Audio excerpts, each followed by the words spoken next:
खास प्रोग्राम जिसका नाम है आर्ट सिविल लाइंस। इस प्रोग्राम का नाम हमने आर्ट सिविल लाइंस क्यों रखा? इसका सबसे बड़ा कारण है यही वो ठिकाना है जहां प्रदेश के विकास की इबारत लिखी जाती है।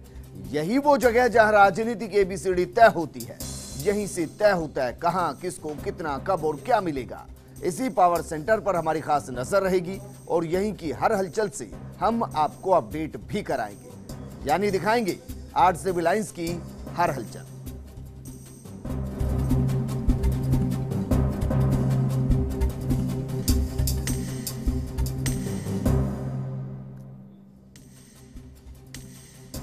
आर्ट सिविल लाइंस की शुरुआत करते हैं और सबसे पहले बात करते हैं पाकिस्तान के हमले पर स्ट्राइक बैक की।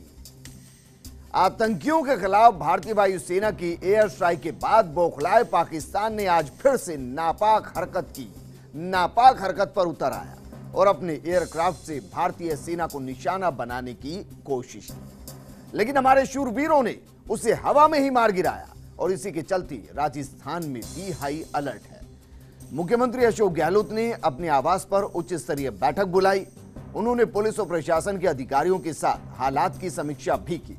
इस दौरान सीमा की सुरक्षा, केंद्रीय एजेंसियों के साथ समन्वय और कानून व्यवस्था को लेकर अहम चर्चा की गई। ये रिपोर्ट देखिए।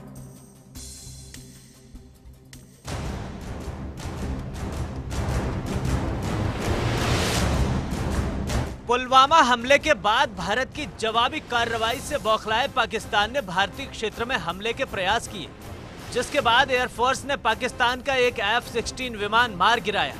लेकिन पूरे घटनाक्रम से देश में हाई अलर्ट जारी कर दिया गया है। सूबे के मुख्यमंत्री अशोक गहलोत ने भी अपने आवास पर एक उच्च स्तरीय बैठक बुलाकर हालातों की समीक्षा की और अधिकारियों को सुरक्षा संबंधी विशेष दिशा निर्देश दिए। हालांकि बैठक का एजेंडा पूरी तरह गोपनीय था, लेकिन सूत्रों की माने तो सरहद की सुरक्षा के साथ ही प्रदेश के प्रमुख शहर, एटॉमिक पावर प्रोजेक्ट, एयरबेस, सेना के ठिकानों को लेकर आपात स्थिति से निपटने की तैयारी को लेकर बैठक में चर्चा की गई। सूत्रों का कहना है कि इंटरनेट के जरिए गलत संदेश या झूठी घटनाओं पर प्रभावी रोकथाम के लिए भी जरूरी निर्देश दिए गए हैं, ताकि जनता में किसी तरह का तनाव न हो। बैठक में सीमा पर बसे गांवों की जनता को जरूरत पड़ने पर अन्य स्थानों पर शिफ्ट करने की तैयारी को लेकर भी चर्चा की गई। एयरपोर्ट, रेलवे स्टेशन और बस अड्डों की सुरक्षा को लेकर भी विशेष इंतजाम करने और किए गए इंतजामों की समीक्षा की गई। NHAI से सीमाई जिलों के हाईवेज पर टचडाउन करने की तैयारी की जानकारी ली गई। रेलवे के अधिकारियों से आपात स्थिति में अतिरिक्त ट्रेन या रैक उपलब्धता पर भी फीडबैक लिया गया। भीड़ भरे इलाकों में किसी तरह की अप्रिय घटना न हो, इसके लिए DG कपिल गर्ग और ADG कानून व्यवस्था ML लाठौर से चर्चा की गई। ACS होम राजीव स्वरूप को केंद्रीय एजेंसियों से समन्वय रखने और हालात की प्रति घंटे रिपोर्ट देने को कहा गया है। दरअसल पाकिस्तान से राजस्थान की 1000 किलोमीटर से ज्यादा सीमा लगती है। ऐसे में सरहद की सुरक्षा के लिए ही मिलिट्री की जरूरत पड़ने पर बेहतर मूवमेंट के लिए राज्य सरकार के स्तर पर जो भी जरूरत है, उनकी CM अशोक गहलोत खुद मॉनिटरिंग कर रहे हैं। 1965 और 1971 के युद्ध के दौरान भी पाक सेना ने राजस्थान के जैसलमेर और जोधपुर से लगते इलाकों को निशाना बनाया था। ऐसे में इस बार न तो सेना और न ही राज्य सरकार पाक को अपने इरादों में कामयाब होने की गुंजाइश छोड़ना चाहती है। इसीलिए खुद CM प्रदेश की सरहद की सुरक्षा की मॉनिटरिंग कर रहे हैं। Nirmal Tiwari, First India News, Jaipur.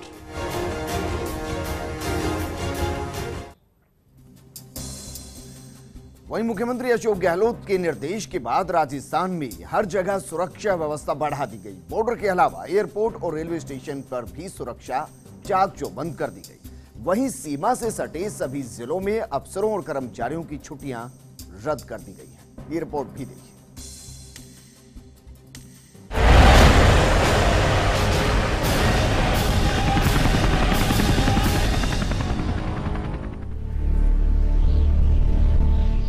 Pakistan के खिलाफ एयर स्ट्राइक के बाद दोनों देशों की सीमाओं पर भी तनाव देखने को मिल रहा है। लिहाजा राजस्थान के भी सीमावर्ती जिलों में हाई अलर्ट जारी कर दिया गया है। अलर्ट के दौरान बॉर्डर पर जवान मुस्तैद हैं और पाक की किसी भी नापाक हरकत का मुंहतोड़ जवाब देने के लिए तैयार बैठे हैं। वहीं पाक पर एयर स्ट्राइक के बाद लोगों में जोश है, लेकिन केंद्र और राज्य सरकार मौजूदा हालातों पर नजर बनाए हुए है। इसी कड़ी में बीकानेर रेलवे स्टेशन पर अलर्ट जारी किया गया है। अलर्ट के दौरान आरपीएफ और जीआरपी के जवान मुस्तैद नजर आ रहे हैं। आने जाने वाले यात्रियों और उनके सामान की जांच की जा रही है। तो वहीं एयर स्ट्राइक से ग्रामीणों में जोश भी है। सीमावर्ती खाजूवाला में ग्रामीणों ने पाकिस्तान मुर्दाबाद और हिंदुस्तान जिंदाबाद के नारे लगाए। ग्रामीणों का कहना है कि हम सेना के साथ हैं। हाँ, सर्जिकल स्ट्राइक उस वक्त भी भारत ने किया था, तो उनके 50 से ज्यादा मिलिटेंट जो मारे गए थे, लेकिन उससे पाकिस्तान ने कुछ सीखा नहीं, क्योंकि उनको अपना तो कोई है नहीं। उनके तो बस दूसरे गरीब आदमी के जो बच्चे हैं उनको वो आगे मिलिटेंट बनाते हैं, इसलिए उससे उनको कोई फर्क नहीं पड़ा। तो उन्होंने सोचा कि भारत ऐसा ही करेगा, तो इसलिए अभी जो किया है ये सबसे बढ़िया है, क्योंकि पाकिस्तान को अभी पता है कि ये हमारे अंदर घुसकर भी हम कहीं भी छुप जाएं वहीं पर हमारे को टारगेट करेगा। वहीं सीमावर्ती जिले श्रीगंगानगर में पाक बॉर्डर पर लोगों ने तेज धमाकों की आवाजें सुनी। अनूपगढ़ से लगती सीमा के पास पाकिस्तान ने अपनी सीमा में एक के बाद एक 3 धमाके किए। ग्रामीणों ने नग्गी बॉर्डर के नजदीक फाइटर प्लेन्स की आवाजें भी सुनी। पाक फाइटर प्लेनों की आवाजाही के बाद भारतीय वायुसेना के विमानों का भी मूवमेंट बढ़ा। सीमा पर बीएसएफ, सेना और वायुसेना हाई अलर्ट पर हैं। सभी महत्वपूर्ण चिन्हित स्थानों पर सुरक्षा बढ़ा दी गई है। जिले भर के थानों और प्रशासनिक अधिकारियों को अलर्ट रहने के आदेश दिए गए हैं। वहाँ पे जबरदस्त शेलिंग हो रही है, रात से जबरदस्त शेलिंग हो रही है दोनों तरफ से, एक तरफ से नहीं दोनों तरफ से हो रही है, और काफी दिक्कत में सामना कर रहे हैं लोग और बहुत मुश्किलात में। वहाँ पे बैंकर वगैरह भी नहीं है और हम लोगों को कोई सेफ्टी भी नहीं है, ना किसी भी तरीके से जी। वहीं जैसलमेर एयरपोर्ट पर सुरक्षा के पुख्ता इंतजाम किए गए हैं। एयरपोर्ट पर सभी फ्लाइट कैंसिल की जा चुकी हैं। राज्य कर्मचारियों की छुट्टियों को रद्द किया गया है। सभी अधिकारियों और कर्मचारियों को आदेश जारी कर जिला मुख्यालय के निर्देश दिए गए हैं। जीरो लाइन के दायरे में आने वाले गांव के लोगों से बीएसएफ ने संपर्क किया है। कोई भी संदिग्ध गतिविधि देखने पर जानकारी देने की बात कही है। सरहद पर जवानों ने सुरक्षा व्यवस्था चाक चौबंद कर दी है। जैसलमेर बॉर्डर की लंबाई 470 किलोमीटर है, जो देश की सबसे बड़ी सीमा मानी जाती है। पीओके में आतंकी ठिकानों पर कार्रवाई के बाद सरहद को कड़े पहरे में रखा गया है। देखो जी, कल शेलिंग हुई थी वहां से रात को, लेकिन उसके बाद जो है वहां की शेलिंग बंद होगी, लेकिन यहाँ की शेलिंग 10 बजे तक गई। तो लोग बहुत खौफ हरास में हैं, क्योंकि खासकर कमलकोट में कोई बैंकर्स वगैरह नहीं है। तो लोगों के हम गवर्नर इंतजामिया से इस्तेमाल करते हैं कि कमलकोट, नावारुंडा, चुरुडा, इन सारे लोगों के लिए जो है हिफाजती बंदोबस्त किए जाएं। पाकिस्तान को सबक सिखाने के लिए की गई कार्रवाई के बाद सीमावर्ती बाड़मेर जिले से लगती भारत पाकिस्तान सरहद पर हाई अलर्ट जारी किया गया है। यहाँ तक कि सरहद के उस पार भी पाकिस्तान रेंजर्स की आवाजाही देखने को मिली है।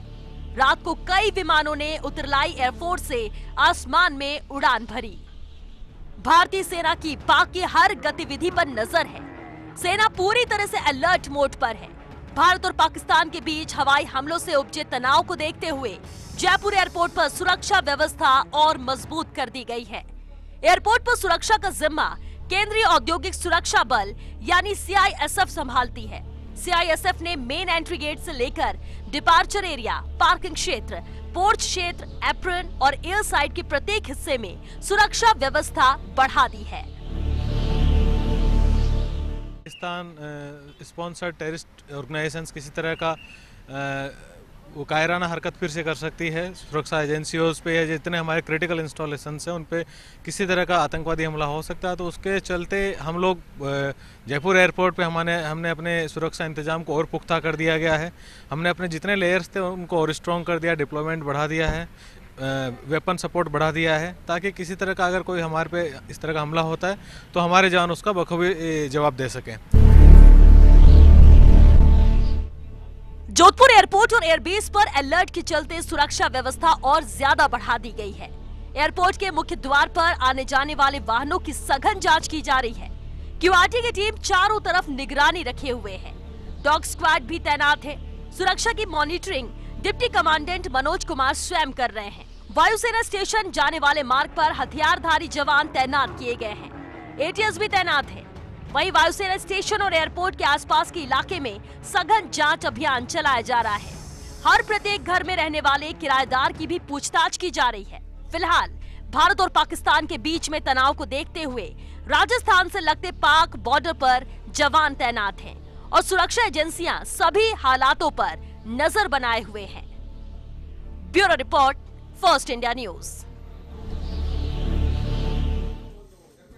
आगे बढ़ते हैं और बात करते हैं लोकसभा के रण की। मिशन 25 को पूरा करने के लिए कांग्रेस में योद्धाओं के नाम तय किए जा रहे हैं और इसी को लेकर दिल्ली में मंथन का दौर जारी है। दिल्ली के पंजाब भवन में चल रहे महामंथन में अब तक 18 लोकसभा सीटों को लेकर चर्चा पूरी हो चुकी है। आज दौसा, अलवर, जयपुर देहात, जयपुर शहर, अजमेर, पाली, जालोर, सिरोही, जोधपुर और बाड़मेर जैसलमेर सीट को लेकर मंथन किया गया। तो बाकी बची 7 सीटों के लिए प्रत्याशियों के नामों पर गुरुवार को चर्चा होगी। हालांकि अभी तक प्रत्याशियों के नामों पर सहमति नहीं बन पाई। वहीं बैठक में प्रदेश कांग्रेस के प्रभारी अविनाश पांडे, पीसीसी चीफ सचिन पायलट समेत प्रभारी मंत्री और विधायक भी मौजूद रहे। वहीं 9 लोकसभाओं में जयपुर की दोनों सीटें सबसे हॉट सीट सामने आई हैं। जयपुर शहर की सीट पर 2 महिला नेताओं के साथ अन्य की दावेदारी ने संगठन पदाधिकारियों के लिए मुश्किल खड़ी कर दी है। तो वहीं जयपुर ग्रामीण में युवा नेता सहित अन्य और एक आईएएस की दावेदारी भी पार्टी पदाधिकारियों के लिए चैलेंज साबित हो रही। और जैसा कि मैंने कहा कि इस स्क्रीनिंग कमेटी का जो उद्देश्य है, हर एक पार्लियामेंट क्षेत्र अनुसार वहाँ की हमारी आगे की स्ट्रेटेजी क्या होनी चाहिए और साथ ही साथ जो अभी जन कल्याण योजनाएं कांग्रेस सरकार ने किसानों के लिए, युवकों के लिए, वहाँ के क्षेत्र के विकास के लिए जो की हुई हैं, उनका भी एक अवलोकन करते हुए आगे हमारी राजनीतिक कार्यक्रम क्या होंगे उसके बारे में विचार विमर्श किया गया। उम्मीदवारों को लेकर भी चर्चा हुई और उस पर भी सभी नेताओं के विचार लेकर सर्वसहमति से क्या निर्णय ले सकते हैं उस बारे में उनके साथ में तैयारियों की बैठक थी। कांग्रेस के कार्यकर्ता, सभी नेता बिल्कुल तैयार हैं इस चुनाव के लिए। और हाल ही में जहां सरकार हमारी बनी है, जो कार्यकर्ताओं के अंदर काफ़ी जोश है और बहुत अभी ट्रेनिंग कार्यक्रम भी सभी विधानसभाओं के अंदर रहा है, उससे भी कार्यकर्ताओं के अंदर काफ़ी जोश आया है। निश्चित रूप से कांग्रेस 25 की 25 सीट जीतेंगे। नामों के ऊपर चर्चाएं रहती हैं, अपनी अपने सब सुझाव देते हैं, वो तो हाई कमांड को तय करना पड़ता है। एक प्रक्रिया बनी हुई है जहां स्क्रीनिंग कमेटी बैठती है और सेंट्रल इलेक्शन कमेटी बैठती है, वो नाम पर तय करते हैं। लेकिन आमतौर से जो एक माहौल यहाँ रहा है उसके अंदर पार्टी के सभी नेताओं ने, कार्यकर्ताओं ने, पदाधिकारियों ने ये कहा है कि जो हाई कमांड कहेगा उसको उसके साथ पार्टी सपोर्ट करेगी। पार्टी का एक नेचुरल सिस्टम है कि सभी कार्यकर्ताओं से, वरिष्ठ नेताओं से बुला के राय मशवरा किया जाए, क्योंकि राहुल गांधी जी की इच्छा रहती है कि वह विचार विमर्श करके और सबसे राय करके चुनाव लड़ाया जाए, इस तरह से थोपा नहीं जाए। तो उसके तहत एक बहुत ही सरल प्रक्रिया है कि तमाम लोगों को बुलाया, उनसे किस तरह से हम आगामी लोकसभा चुनाव के अंदर श्रेष्ठ उम्मीदवार उतार सकते हैं। हमारा मिशन 2019 कांग्रेस की सरकार बने, राहुल गांधी जी प्रधानमंत्री बने। हम सब लोगों की इच्छा है कि हम राय करके, रायशुमारी से विचार करके सब कार्यकर्ताओं को नीचे से लेके, ब्लॉक से लेके जिले विधानसभा चुनाव लड़े प्रत्याशी और तमाम स्तर के कार्यकर्ताओं को एक मत करके हम अपने प्रत्याशी बनाना चाहते हैं। मुख्यमंत्री अशोक गहलोत लगातार अपने वादे पूरे करने में जुटे हैं और इसी कड़ी में अब राजस्थान में बीपीएल परिवारों को 1 मार्च से 1 रुपए किलो के हिसाब से गेहूं मिलेगा। इसके लिए खाद्य आपूर्ति विभाग ने आदेश जारी कर दिए हैं। विधानसभा चुनाव में कांग्रेस के घोषणा पत्र के मुताबिक अब मुख्यमंत्री अशोक गहलोत ने अपना वादा पूरा कर दिया है। रसद अधिकारी कनिष्ठ सैनिक ने बताया कि इसको लेकर रसद विभाग ने तैयारियां पूरी कर ली है। उन्होंने ये भी कहा कि अगर जयपुर शहर में 18,000 बीपीएल लाभार्थी हैं और पूरे जिले की बात हो तो कुल 30,714 लाभार्थियों को इसका फायदा मिलने जा रहा है, जिन्हें 5 किलो प्रति व्यक्ति के हिसाब से गेहूं मिलने की योजना है। इसके लिए राशि भी मंजूर कर ली गई। तो अब एफसीआई की तरफ से गेहूं वितरण किए जाएंगे। आपको बता दें कि कांग्रेस ने अपने चुनाव घोषणा पत्र में सार्वजनिक वितरण प्रणाली के तहत बीपीएल और एपीएल परिवारों को मिलने वाले गेहूं की दर 1 रुपए प्रति किलो करने का फैसला लिया था। फिलहाल राष्ट्रीय खाद्य सुरक्षा योजना के तहत ₹2 किलो गेहूं दिया जा रहा है और इसके तहत प्रदेश में शहरी क्षेत्रों में 53% और ग्रामीण क्षेत्रों में 69% लोगों को ₹2 प्रति किलो गेहूं का आवंटन किया जा रहा है। लेकिन अब उन्हें ₹1 प्रति किलो गेहूं मिलने का फायदा होगा और अब ये संभव हो पाया है मुख्यमंत्री अशोक गहलोत की वजह से, जो हर वर्ग का खास ध्यान रखते हुए नित नई योजनाएं लेकर आ रही हैं। माननीय मुख्यमंत्री महोदय की बजट घोषणा की अनुपालना में खाद्य एवं नागरिक आपूर्ति विभाग ने 12/2/2019 को ये इस योजना के बारे में आदेश जारी किए हैं, जिसके अंतर्गत पूरे राज्य में और हमारे ज़िले में जितने भी बीपीएल, स्टेट बीपीएल, अंत्योदय के पात्र अभ्यर्थी हैं और पात्र लाभार्थी हैं, उन सबको पहले ₹2 किलो में गेहूं मिलता था, अब वो ₹1 किलो में गेहूं दिया जाएगा। इसके लिए हमारे जयपुर शहर में लगभग 18,000 बीपीएल, स्टेट बीपीएल और अंत्योदय के लाभार्थी हैं और पूरे जयपुर ज़िले में 30,000 के करीब ये लाभार्थी हैं। 30,714 लाभार्थी हैं पूरे जयपुर ज़िले में, जिनको ₹2 की बजाय ₹1 किलो गेहूं मिलेगा। आरसीबी लाइन्स में यहाँ रुकेंगे एक छोटे से ब्रेक के लिए, लेकिन आप कहीं मत जाएगा। ब्रेक के बाद हम आपको दिखाने वाले हैं मुख्यमंत्री अशोक गहलोत सोशल मीडिया पर किस तरीके से सक्रिय नजर आए। मसलन सोशल मीडिया, ट्विटर पर क्या कुछ ट्वीट किया और फेसबुक पर क्या कुछ पोस्ट किया गया और प्रतिक्रियाएं क्या रही। एक छोटे से ब्रेक। मुख्यमंत्री अशोक गहलोत सोशल मीडिया पर किस तरीके से सक्रिय नजर आए, सबसे पहले आपको दिखाते हैं ट्विटर पर आज क्या कुछ मुख्यमंत्री अशोक गहलोत ने ट्वीट किए हैं।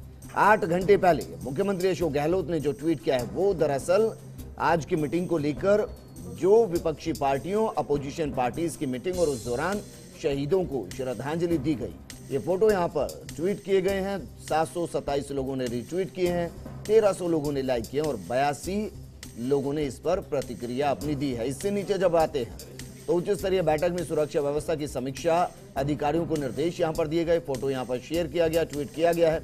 115 लोगों ने इसको रीट्वीट किया, 609 लोगों ने लाइक किया और 32 लोगों ने इस पर कमेंट किए हैं। इससे नीचे जब हम आते हैं तो राहुल गांधी के ट्वीट को रीट्वीट यहां पर किया गया, जिसमें एयरफोर्स के पायलट की मिसिंग की इंफॉर्मेशन यहां पर दी गई और कहा गया कि उम्मीद करेंगे कि जल्द भारतीय जवान वापस मिल जाए। तो इसको भी 8,600 लोगों ने रीट्वीट किया है। दरअसल ये राहुल गांधी के वोट से ट्वीट किया गया, उसको मुख्यमंत्री अशोक गहलोत ने भी रीट्वीट किया है। अब जरा फेसबुक देख लेते हैं। फेसबुक पर मुख्यमंत्री अशोक गहलोत ने लगभग 2 घंटे पहले एक लंबा चौड़ा पोस्ट किया है और इसमें लिखा क्या है ये हम आपको पढ़कर सुना रहे हैं, जरा पढ़िए। प्रधानमंत्री नरेंद्र मोदी को पत्र लिखकर वन क्षेत्रों में रहने वाले आदिवासियों को उनके कानून अधिकार दिलाने में आ रही बाधाओं को दूर करने के लिए केंद्र सरकार से वन अधिकार कानून 2016 में आवश्यक संशोधन के लिए अध्यादेश जारी करने की मांग की गई है। आदिवासियों को विस्थापन से बचाने के लिए सर्वोच्च न्यायालय में केंद्र सरकार की तरफ से समीक्षा याचिका दायर करने का आग्रह भी किया गया। पत्र में लिखा गया कि वन अधिकार कानून 2006 के तहत आदिवासियों और वन क्षेत्रों में रहने वाले लोगों को जल, जंगल और जमीन के अधिकार दिए गए। हाल ही में इस विषय पर आए माननीय सर्वोच्च न्यायालय के आदेश को तत्काल लागू करने पर बड़ी संख्या में वन क्षेत्रों में निवास कर रहे लोगों का जीवन प्रभावित होगा। राज्य सरकार ने जन घोषणा पत्र में किए गए वादों के मुताबिक वन आदिवासियों को उनके अधिकार दिलाने से जुड़ी प्रक्रिया का सरलीकरण करने का निर्णय लिया गया और इसी क्रम में वन अधिकार पट्टे जारी करने के लिए एक पारदर्शी और प्रभावी ऑनलाइन व्यवस्था की गई है। कई बार आदिवासियों के वन अधिकार दावों को छुटपुट आपत्तियों के आधार पर निर्धारित प्रक्रिया की पूर्ण पालना किए बिना खारिज कर दिया जाता है। राजस्थान में वन अधिकार के निरस्त किए गए ऐसे व्यक्तिगत दावों के पुनरीक्षण के लिए राज्य सरकार ने जमीनी स्तर पर प्रयास शुरू कर दिए। इस प्रकरण में केंद्र सरकार से आवश्यक कानूनी सहयोग की अपील की गई कि बड़ी संख्या में वन क्षेत्रों के निवासियों को विस्थापन से बचाने के लिए सर्वोच्च न्यायालय में समीक्षा याचिका दायर करने सहित आवश्यक कदम उठाए गए हैं। 58 लोगों ने इस पर कमेंट किया और 30 लोगों ने इसको शेयर किया है।